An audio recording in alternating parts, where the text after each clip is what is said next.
Isang OFW naman po sa Qatar, panawagan po ang konkretong plano ni PBBM dahil sa patuloy na tensyon sa gitnang silangan. Para sa detalye ng balitang yan, kasama natin Idol Matthew Pacheco. 104.7 IFM Report. Sobra. Una kong naisip yung mga anak ko, yung pamilya ko, kasi years na hindi ako nakauwi. Paano po kung... Kasi yung nature ko ng work ko, I am a caregiver. So hindi ko pwedeng iwanan yung pasyente, especially nung midnight na nangyayari, nung last night, nung gabi.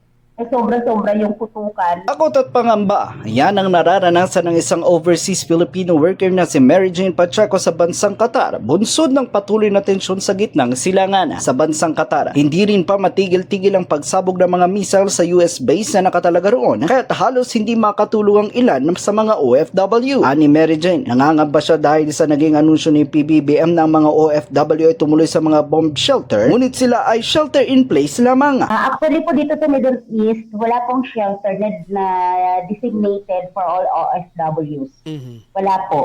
Pag wala pong shelter in place, siya po yung utos from both governments, from the government of the Philippines at saka government po din po ng Qatar, na wala pong lalabas.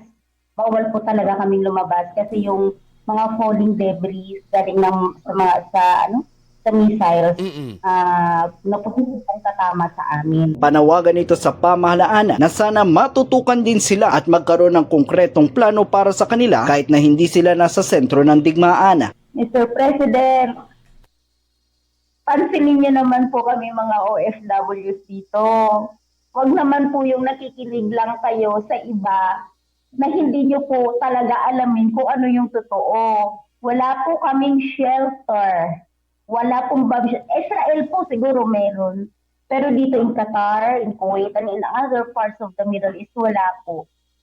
Tapos sana po magkaroon kayo ng konkretong plans kung paano nyo kami matutulungan dito kapag dumating na po yung talagang worst na sinasabi.